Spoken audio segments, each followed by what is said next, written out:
Bismillahirrahmanirrahim. Assalamualaikum warahmatullahi wabarakatuh.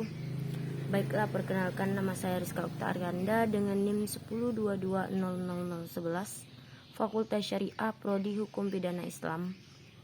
Tujuan video ini saya buat ialah untuk memenuhi tugas dari Bapak Aiman, yaitu tugas hukum adat dan budaya Melayu. Langsung saja isi videonya menjelaskan yang pertama, pengertian hukum adat perseorangan. Yang kedua, badan hukum sebagai subjek hukum, dan yang ketiga, badan hukum privat.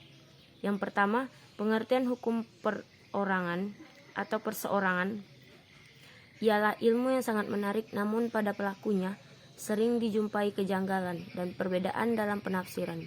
Di Indonesia, begitu banyak peraturan atau undang-undang yang diciptakan hukum nasional sebagai hasil pengembangan hukum adat, di mana hukum adat tidak pernah mundur atau tergeser dari percaturan politik dalam membangun hukum nasional.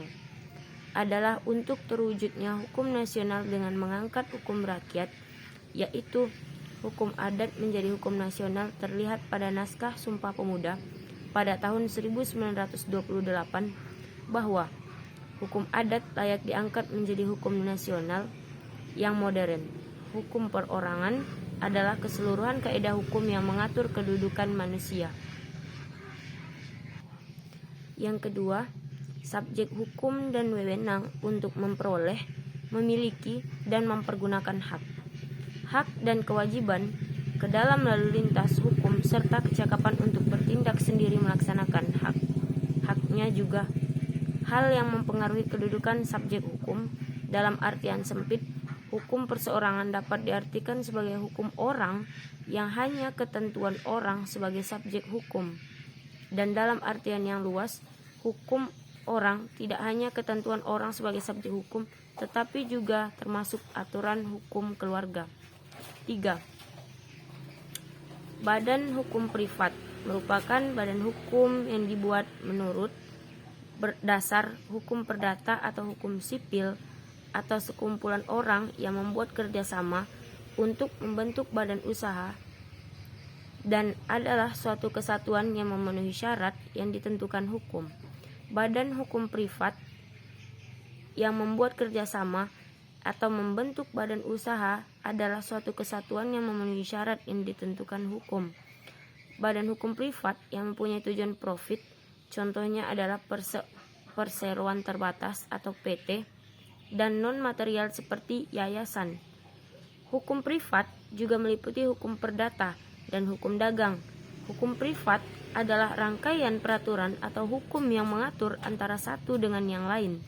Sedangkan hukum dagang adalah peraturan yang terkait dengan perdagangan. Hukum privat mengatur tentang hubungan dalam masyarakat yang menyangkut 1. Keluarga dan kekayaan para warga atau individu.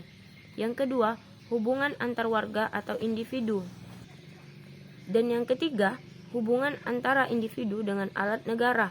Sejauh alat negara tersebut di dalam lalu lintas, hukum berkedudukan sebagai individu. Hukum privat mengatur tentang hubungan antara warga negara yang memiliki kebebasan membuat kontrak. Dalam hukum privat, asas hukum otonomi warga negara adalah milik pribadi. Warga negara mempertahankan hak oleh mereka sendiri, tetapi terikat pada prosedur yang telah ditentukan dan pemerintah sebagai pengawas. Baiklah, cukup sekian yang dapat saya sampaikan. Lebih dan kurangnya saya mohon maaf. Jika terdapat kesalahan, itu datangnya dari saya sendiri dan kebenaran datangnya dari Allah. Saya akhiri dengan ucapan wabillahi taufik wal hidayah. Wassalamualaikum warahmatullahi wabarakatuh.